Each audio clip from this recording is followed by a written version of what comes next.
Let me talk at ya. Welcome one and all to Not Just A Guy, the show about by and for struggling storytellers. I'm your host, Not Just A Guy, the guy, Garrett Briones, joining you here on another Monday. I do that just in case, you never know, in case things don't go. 2 weeks since last episode. I would like to apologize to video viewers. It's always something. It's always something. It's whether it's audio issues, whether it's not enough lighting in the first half of the podcast, and then I had a good amount of lighting in the second half, but my focus was focused on my mic. So you got a beautiful view of my mic's logo. I love that brand, Fifine. I believe that's how you pronounce it. Maybe it's Fifine? I assume it's Fifine. That's how I pronounce it. I've been using their mics for a long time. This is not sponsored. I just like their mics. Yes. Hi. I'm a little flustered right now. It's a little warm. Living in California, it's just decides one day it's gonna get warm. When you're in Southern California, you'll have a bunch of rainy days, and then the weather just goes like, oh, by the way, it's hot now. Also, it's a nice, beautiful Saturday. Of course, I'm spending it inside rather than outside. Why would I do such a thing? Why would I go outside? Ew. But I'm very warm, so if I look a little shiny, I'm sorry. I'll try and make sure. I also hopped just right out of the shower to do this because that's how committed I am to this. We don't play. This ain't no game. This is Not Just A Guy. And folks, I've been doing all right. There's always the struggles. It's been a very, very busy time, very hectic time.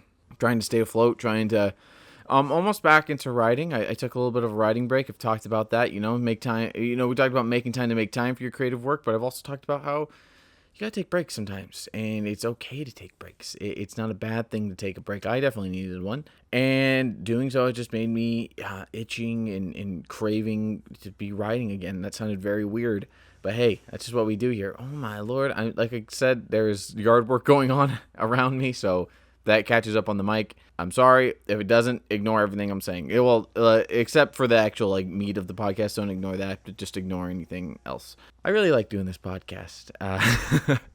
I'm hoping to have guests on soon. I'm not gonna lie.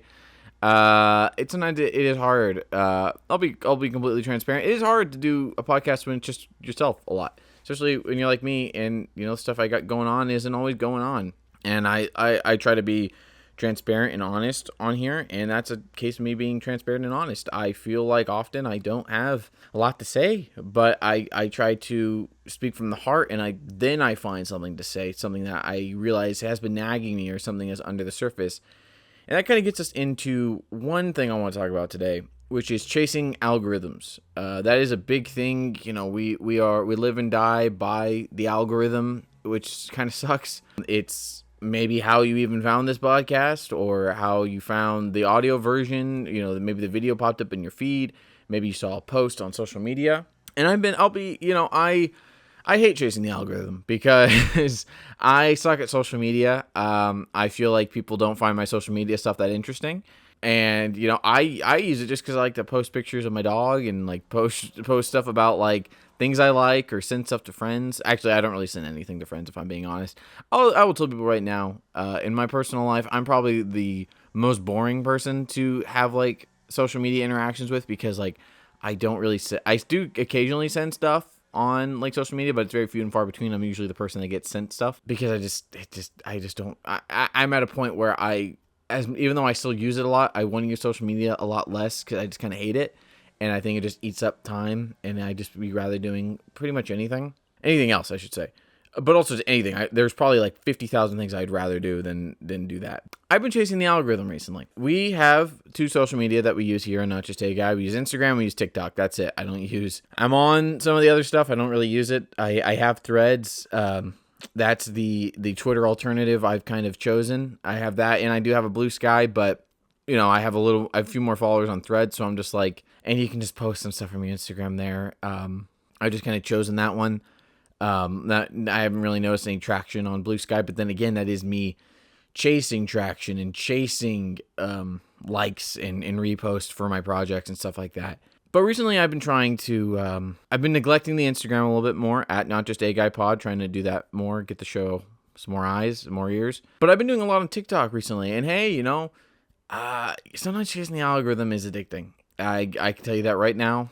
It's addicting to see those views going up, to see those to see likes, to see comments. It is addicting. Sometimes I don't think I'm as like, did but I found I don't really even use TikTok. I don't like to scroll on TikTok. I don't I like to use it to get my stuff out there. Like I've done that. That one I actually have enjoyed making stuff for Not Just A Guy. Like making clips and doing different stuff. I've liked doing that for it, but I don't like to scroll on it or anything like that. Just because I know my personality. Like I know my personality. I know how I'm made, like how I'm built, and I know I'll just scroll and scroll and scroll, and that's just not good for me. I used to do that on Twitter all the time, and then Twitter went to crap.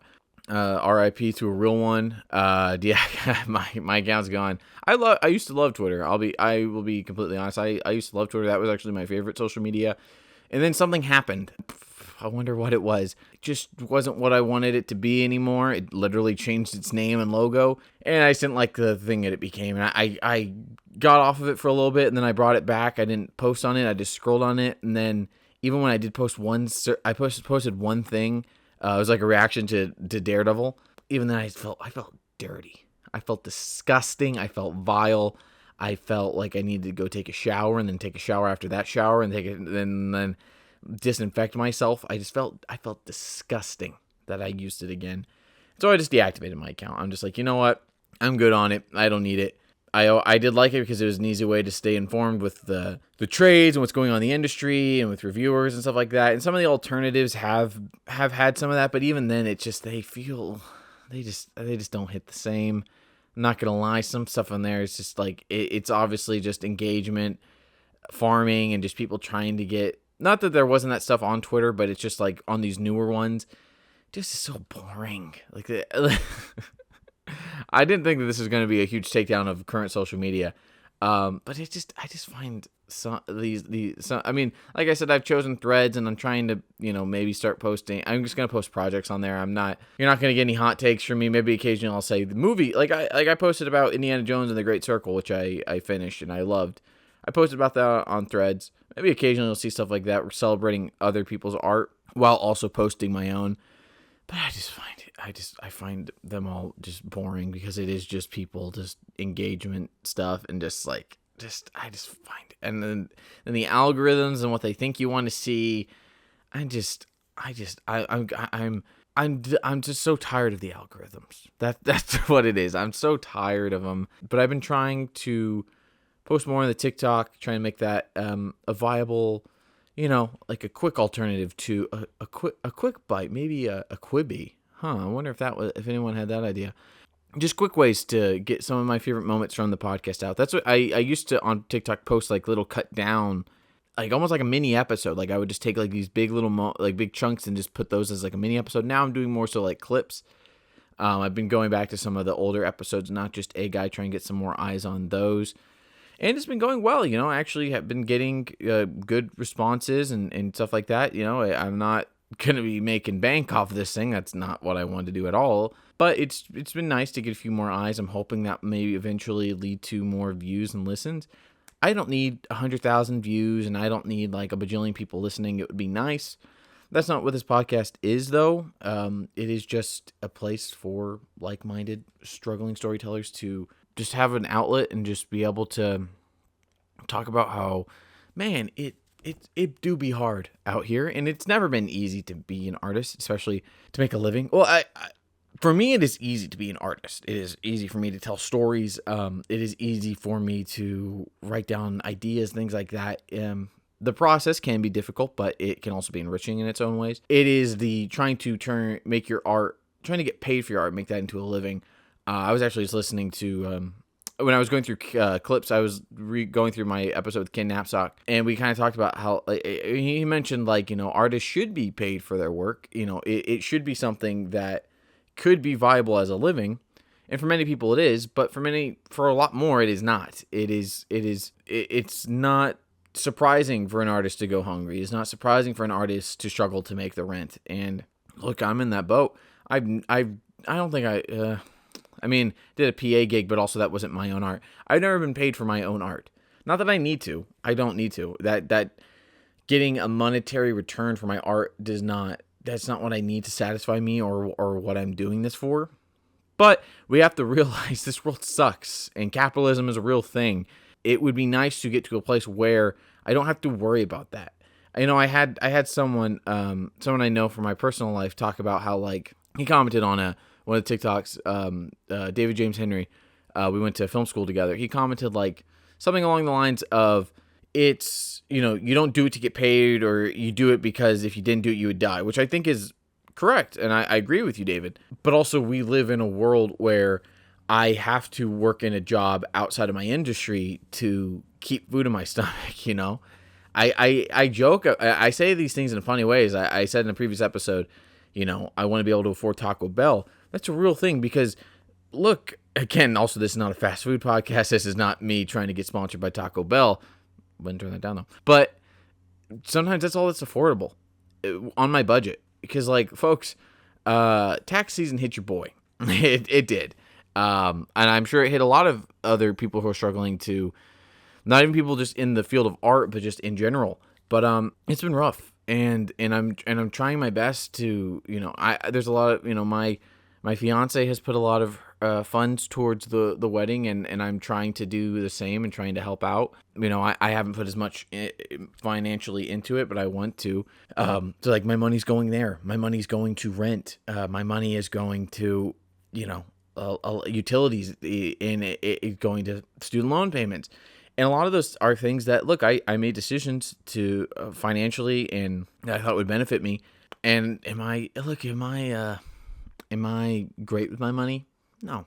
I'm looking at some Indiana Jones books I just bought, like, and could that money have gone to somewhere else? Yeah, it could have. But it went to those because I need an escape, because life sucks. Like, my life is great. Like, I have a great life. I have a great support system. I have great people. I have my wonderful dog. He's actually walking around. I can hear his collar clinking. I have a great life full of people I love, full of people that love me, and I'm enriched every day, getting to be part of their lives. The outside world that we all live in sucks. It sucks right now. It sucks in this country. It sucks what's going on around the world. Genocide being committed. It sucks. And I willingly, and I quite honestly, like, I put a lot of my money towards comic books, towards books, towards movies, things like that, because I need that escape or I will crumble. Even last year, when I couldn't escape what was going on internally, I couldn't enjoy anything. So when I have these external things going on, I do sometimes seek refuge in my movies and my books and things like that, because it is so, I just know how I am, and I will crumble, and I seek solace in my art, and I try to express how I'm feeling through my art, and I love doing that. That's what I am. I'm an artist. I'm a creator. I'm a storyteller. I'm a director. I'm a writer. I'm all these things, but I can't detach with those things all the time. I can go to them and I can seek solace in them, but I have to. I always have to put them down, because I have to go out and make money, and try and stay alive, and be able to afford insurance and these things that will keep me alive. I talk so much about wanting to make money as a storyteller because we need art. We truly do. We would not survive without it. We would not be. There's things we can't explore about the human condition and life itself and existence without art. But it's hard to create these things about life, about existence, about the human condition, when you are struggling with keeping yourself alive, when you are struggling to keep a roof over your head. It is hard to get that art, because think about how much art doesn't get out there, because there's just so many artists that just haven't been able to flourish, to be able to just keep working and doing stuff like that. And this ties to the algorithm, because it's just like, it seems like in today's day and age, you have to be a social media personality as well if you want to get eyes on your stuff, and you have to market yourself, and you have to, in some ways, that's what this podcast is me marketing myself. I just like it more than social media. I mean, because I like to talk, and I think I have something of value to share with the world, and try and bring on other people and highlight their stories and what's going on in their world. But it's just like, just having to serve these algorithms and these numbers and these just analytics, it sucks. It sucks the life out of you. It sucks the energy out of you. And I want you to know, as someone who has made stuff that he thinks, oh, this is so gonna blow up on social media, it's gonna be the ticket I need. I felt that way with my Daredevil video. We got good views on YouTube. It's doing well. And I've talked about this. I kind of said like, oh, maybe I'd make more videos. I'll be completely honest. I'm not going to make any more videos like that. I'm just not. I'm proud of those videos. I love those videos, but it's not a return on investment. It's just what the algorithm is telling me, and what that is telling me is that people don't want it. They don't. Maybe just the right people aren't seeing it. Maybe it's just the platform it's on. No offense to anyone over at Geekscape. I thank them for giving me the platform, and I will be on there again. I know someday. It's just as an artist, it's just you put your heart and soul into something. I don't need it to get views. I don't need it to be liked. It's more so we put our stuff in there, but it does tell me, okay, this it was a side venture. It was a side quest. It didn't give me the XP I needed. We had fun making it. It was a good time, but it doesn't seem like people were that interested. And so it's not even like oh man, people don't like that, I'm not going to make them anymore. It's just, oh, okay, well, we got a good turnout. I'm happy with the response we got. People that watched it liked it. Let's move on to the next thing. I don't want to just go back to it and hope that it's going to, of course we're going to get more views, It's a reminder that you can more so just focus on the things you can control. When I put, that's always going to be a platform, that's their platform. I almost look at it kind of like how, writers and directors and actors kind of, they've talked about how like they don't think about box office as much. Yes, they may affect career things like that, but for them, however much it makes, unless they have like a back end deal or something like that, or some kind of point system, it doesn't super affect them once it gets to that point, because they've already done the work. They've already been compensated from the work. They've already done their job. It's not on them to market. It's not on them to, they are there. They do promotion, but they aren't the ones cutting the trailers. They aren't the ones making the posters. That's not on them. All they are there to do is they do their work, and then they talk about the work that they did and promote it in hopes that it, has a good turnout and would, continue their career. Not continue their career, but have a positive effect on their continuing career, I should say. And it feels like in this day and age, especially to try and break in, you have to be everything, which isn't a bad thing, and some people are good at that. But it feels like, even you hear all these stories about, even when you break in, whatever that even means, and making it, what this thing I talk about all the time about this, the idea of making it and getting to this spot. You see people who are, there's a big thing this Oscar season about how, there were people that were nominated for Oscars that were still struggling to make ends meet, and they were almost broke by the end of the campaigns, because they were still having to pay their team, and they were living off their paycheck for what they had left of their paycheck for their films, after things had been split up between different management and agents and things like that, taxes, of course. It's like, sometimes it's almost like, what is the point of it seems like right now the industry is in a place where it is just and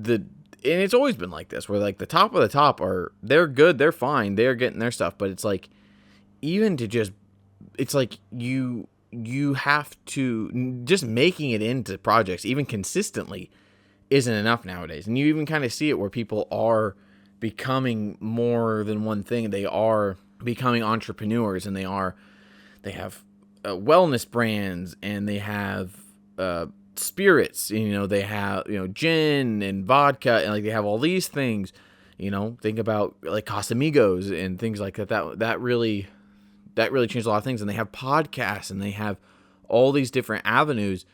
I don't even think, not even to just make more money. It's just like, that's a revenue stream that's always going to be there, or will be there in case like there is a gap in jobs, or there is a a lull in their career. They know, well, I at least have this revenue stream that will do that. Or if they get to a point where they can sell it off, then they get a nice payout for that. And I do this podcast without the intention of like one day it's going to make it big and I'm going to make money off of it.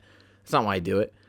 Again, it would be nice, but it's not why I do it, because it is, I'm not even at the point where I can even think about like, being in between film jobs, because I can't get one to save my life, brother, man. But I'm trying. That doesn't deter, just because I haven't got one doesn't mean it deters me from it. I'm still trying, but I want to get to that point where I can be making money off my art and have that be what sustains me and because at that point, all I really would have to focus on is doing my art. It's not also, well, I'm doing my art this time to this time, then I have to go work a shift, and then I can come home, and then I have the next 2 days off, so I can try and do that. But also I want to relax because my last 3 shifts I'm still not recovered from, and I'm exhausted and my body's tired and aching. That's what sucks. Now, if I was tired and aching from being on a film set, I would suck that shit up. Like, I would, not to be so crass and vulgar, but like, even that would happen at film school, where it's like, we be in 7 to 11 classes, tired, or we're shooting outside of class and we're tired and things like that.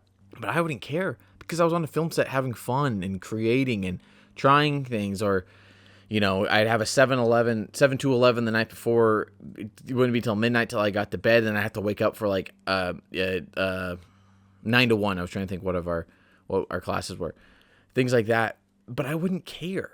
Like, I would wake up and be tired as heck, but I would go and I wouldn't care that I was tired, because I'm making stuff. I'm being a filmmaker. I'm learning. I'm soaking up ideas and knowledge from these accomplished filmmakers and things like that. But it hits different when it is like you're working, you're doing this drive, and at the end of the drive, it's just a 9 to 5, or just like a retail gig, which I love my job. The people I work with are great. I enjoy it. It's fun. It's not what I want to do forever. I want to make movies forever. That's what I want to do. I want to make stories. I want to write forever. And it just seems like we are in a point where it's like, well, if you don't get enough views on your TikTok, then that script you wrote and produced and shot and put together, it's not going to reach the right eyes. And it really sucks. It sucks that so much great stuff, not even just like movies, like people make like free documentaries on YouTube. People make these incredible video essays and things like that, and they just get buried. They just get buried because they don't have the right keywords and the right tags and all this crap. And then you even go on social media and it's like, well, you see people trying to post about like, hey, I'm making this short film. Hey, I got this, I'm doing this, this, and this. But if they don't put the right sound or they don't put the right hashtag, it just gets buried. And that breaks my heart that we are so subservient to the numbers and the analytics, and that there's a barrier to entry. There's a barrier to get your art in front of people's eyes. And that sucks. That really, really sucks. Because one of the great things about the internet, and the great thing about like the onset of YouTube and all these different platforms and all these different hosting sites and things like that, is that it should be easier to get your art out there. It should be. And yes, there is so much out there. There is so much out there. You could not watch everything. But there is also, if you don't put the one right word, then your stuff could never be seen. You could put so much into something, but because you didn't put a hashtag or you didn't do this, a calculation of numbers will determine your thing is not worthy of being seen. And I think that is just bull crap.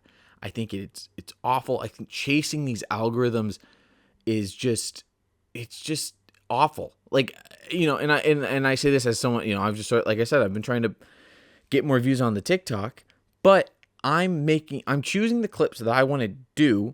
I'm editing together. I get input from my fiance, and I have fun making them. I put them out there, and yes, look, I'm still human. I'm addicted to the numbers seeing, oh, look at the numbers go up. Like, I'm addicted to that. and I know I am, because it's a little dopamine hit. I don't, I'm not putting a trending sound. I'm putting hashtags that are relevant to it.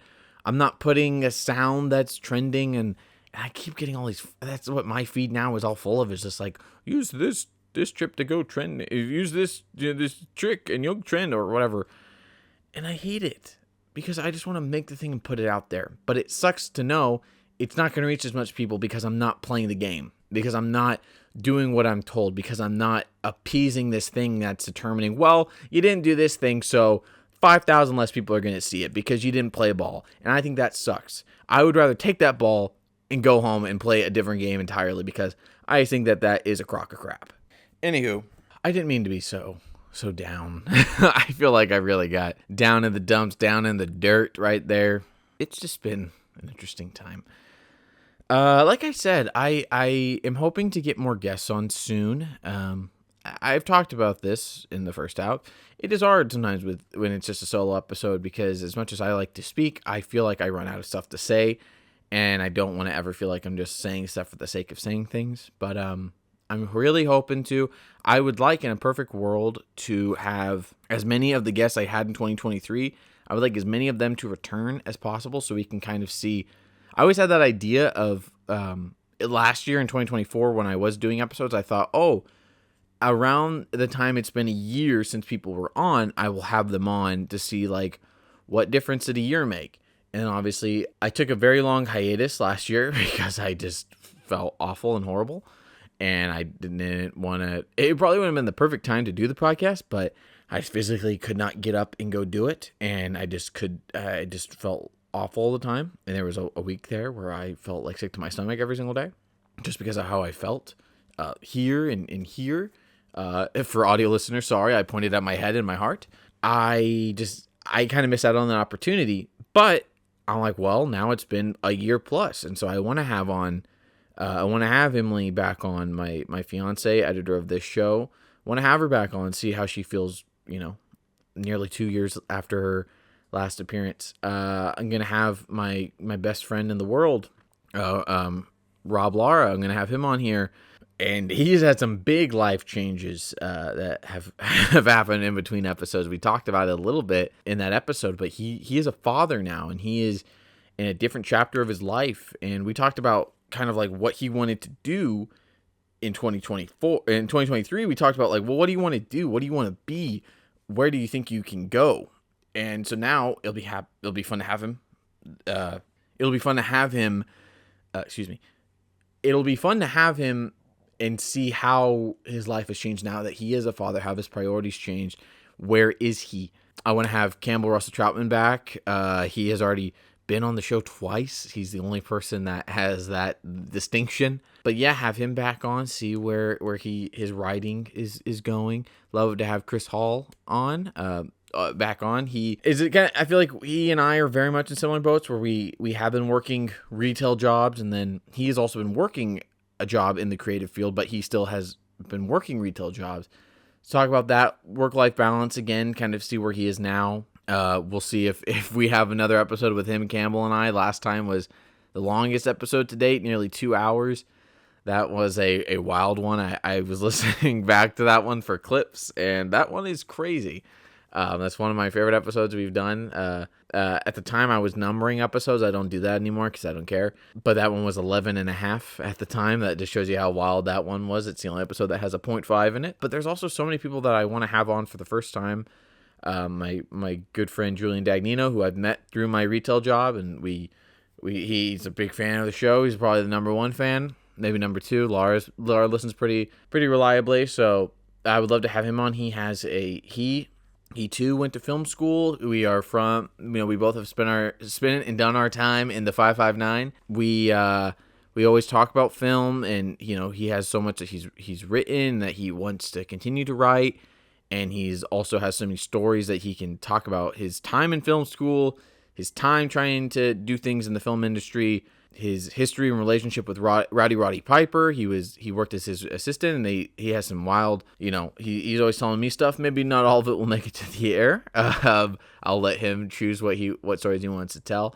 But that's something I want to pick his brain on and see where he is at as a storyteller. I want the Podfather on, Jonathan London. I've long wanted him on the show, just trying to find the best time to do so. I want to, ask him about where he is at as a filmmaker. Also, someone who just recently became a father. I want to know what, not only becoming a father later in his life, how that has affected him, but how it has changed his approach to trying to get, jobs in the industry, trying to see if he wants something more consistent because of that. Also, I want to talk about Hero of the Prophecy, his comic that he successfully kickstarted, crowdfunded. There we go. Which I read it. It's great. Read that first issue. Can't wait for the rest. I get little sneaky peeks at what's coming up. I've seen some art from issue 2. It's also really good. I want to talk to him about that. I think that's a very important conversation to have. So I've talked about how I'm working on this audio drama. I keep telling you I'm working on this audio drama. We're getting there. I still have I still have 2 people that need to finish. One of them edits this very podcast. I need her to finish recording. And one of my other main stars, he still has a couple things to do because I gave him a lot to do. My good friend Jack Watson. And Jack Watson I would also love to have on the show. We have many war stories from film school. We went to film school together. We lived together during film school. We worked at our film school together. And it's been a hectic time in his life. It's been a hectic time in my life. I want to talk about, it's been about 2+ years since we lived together. And I want to talk about how where he feels like he is as a storyteller, where he wants to go, what are his priorities as a storyteller, and where he is in his life in relation to that. Yeah. Oh, I was talking about the audio drama. All that to say, to tie back to the London of it all, is that I wanted to say he had so many ideas and aspirations for what Hero of the Prophecy could be in different mediums, and he eventually chose on his own terms to make it a comic book and tell the story there. That's kind of that was the big inspiration for that has been inspiring to see as someone who has done the same.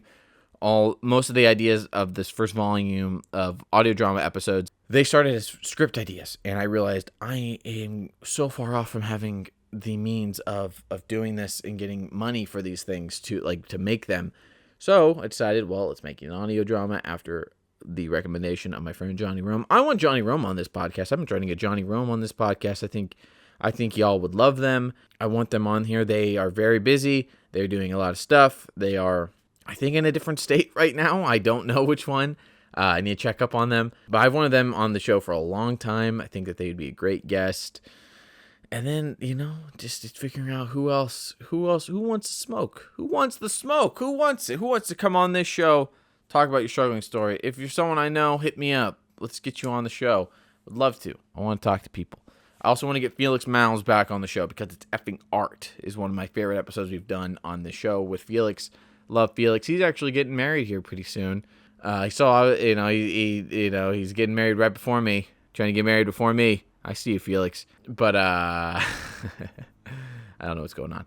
But yes, I have many a guest I want to get back on this show, and many new ones I want to have on this show. I would like to get to a point where we're still doing the show every 2 weeks, just because I said, I worry that I don't always have enough to bring to the table when it comes to talking. I can always find something to talk about, but it's very slow going right now as far as what I have going on storytelling wise. So I always want to have something fresh. I want to have time to think about and ruminate on what I want to say. But I'm hoping to get to a point where I can have enough guests on the docket where I want to have as many new guests as I have returning guests. We'll see how that shakes out and shakes up. But I would like to get to a point where that could just be the rest of the year. One of my favorite podcasts, Blank Check, I like when they know, this mini series that we're doing on this director, it's going to take us to the end of the year. So I would like to get to a point where it would probably be, because if I have about 6-ish returning people, that would be 6-ish, 7-ish. There's some other I would love to have Nala on again, especially with how she's kind of chosen to pivot in her filmmaking, her acting story. I would like to have her on again. So if it was about 6-ish or 7-ish returning episodes, I would like to have 6-ish or 7-ish new episodes. So that would maybe kind of carry me out for the rest of the year. And then I do one last episode to kind of sum up what Not Just A Guy would have been for this whole year. I promise I'm not going to go anywhere like I did last year. Last year I wanted to have guest episodes, but then I took my break, so I didn't have that chance. But this year I really want to have guest episode on. I want to get back to the guest episodes. Really miss having guests. It's always fun, and something I'll say right here is I want to push myself with these guest episodes. I felt like I got a little too, as much as I enjoyed them, I felt like I was a little too rigid. Like I felt like I was reading a little too much off the paper because I had notes and stuff like that. I want to have questions like prepared and things like that, but I want to be off of the paper more. Like I felt like it too much. I felt like I was just trying to keep things on the rail rather than just have it. Like when I think the episode with Chris and Campbell is a good example where like I had stuff I wanted to ask Chris, and I did ask Chris those things. We just went wherever. I highly implore you to check out that episode. That is one of my absolute favorites of Not Just a Guy. I try not to pick a favorite, but that is one of my favorites. I think that episode is just a blast. Shows you what this can be. And we talk about film school, which I always want to talk about film school. Not just because I met a lot of these people there, but it's just such an interesting time of my life. You hear people ruminate on college all the time. It was such an interesting part of my life, and just it feels like a dream, especially because it started to intersect with pandemic time, where like the end of it was my last year and a half of film school was during the pandemic. I was at film school from January 2018 to June of 2021.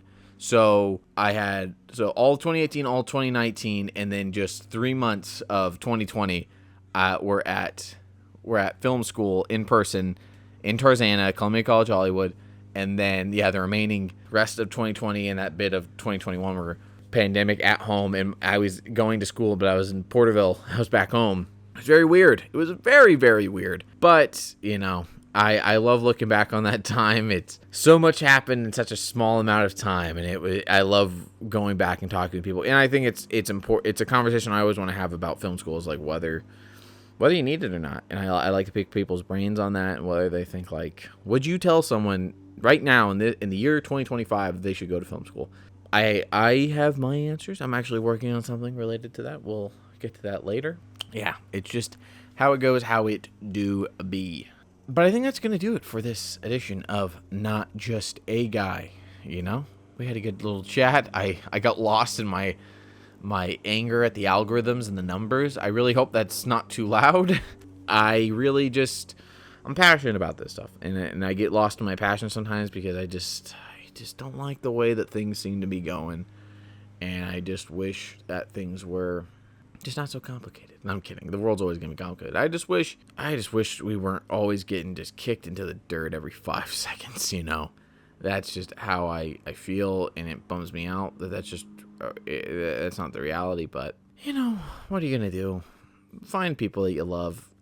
Be happy. Just try to do that for me, please. That's going to do it for this episode of Not Just a Guy.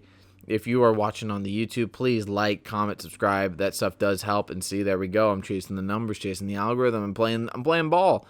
Please like, comment, subscribe, do that thing. Rate and review on the different podcatchers. Follow the show at Not Just a Guy Pod. That's only on Instagram and TikTok because I'm not doing it for the other ones. And those two they're fun to do stuff on sometimes. So follow us there. I'll be back here in 2 weeks. That's going to do it. I have been your host, Not Just a Guy, the guy, Garrett Briones, and I will talk at you next time. This has been a Bachelor Class production, hosted by Garrett Briones, edited by Emily Cunningham, music provided by Stephen Cruz. For more information, follow us at Bachelor.